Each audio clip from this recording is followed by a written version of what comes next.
Mr. S. had gained some weight. His wife noted his snoring was getting worse and he was having spells when he would stop breathing during sleep, or apnea.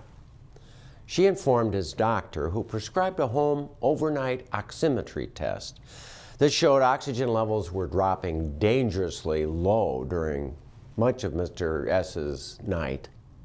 The subsequent full sleep study indicated he would benefit from a continuous positive airway pressure, or CPAP device.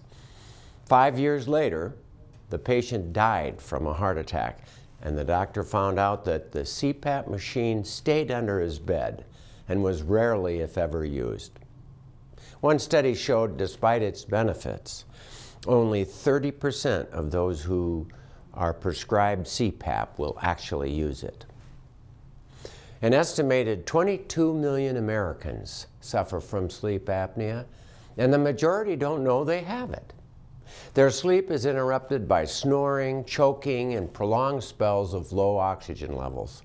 Their days are troubled by fatigue, sleepiness, often abnormal heart rhythms, and heart failure. Their risk of stroke over 5 years is 2 to 3 times higher than usual, and risk of all-cause premature death 3 to 5 times higher. One estimate is that 38,000 annual deaths in the U.S. will occur from heart disease due to untreated sleep apnea. Making the diagnosis is challenging.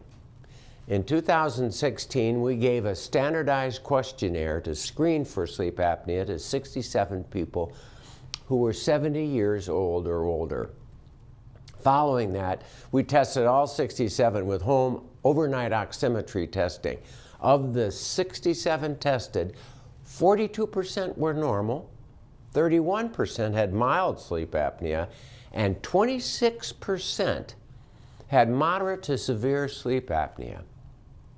Conclusions from my study were that in this older age group, the commonly used screening questionnaires for sleep apnea misses the diagnosis half the time. About 1 in 4 have life-threatening sleep apnea, and in this older population, women and men are equally burdened by this condition. Anyone with heart disease, high blood pressure, obesity, a history of heavy snoring, or observed spells of apnea, and maybe anyone reaching 70, would benefit from a home overnight oximetry test, and if this test is abnormal, from a full sleep study. If CPAP is prescribed, it would be wise for that individual to make every effort to use the CPAP device, knowing that this non-medicinal therapy reduces death rate by 3 to 5 times. Many premature deaths, especially from heart disease, could be prevented by first discovering the diagnosis of sleep apnea, and then, when apropos, by taking the CPAP cure.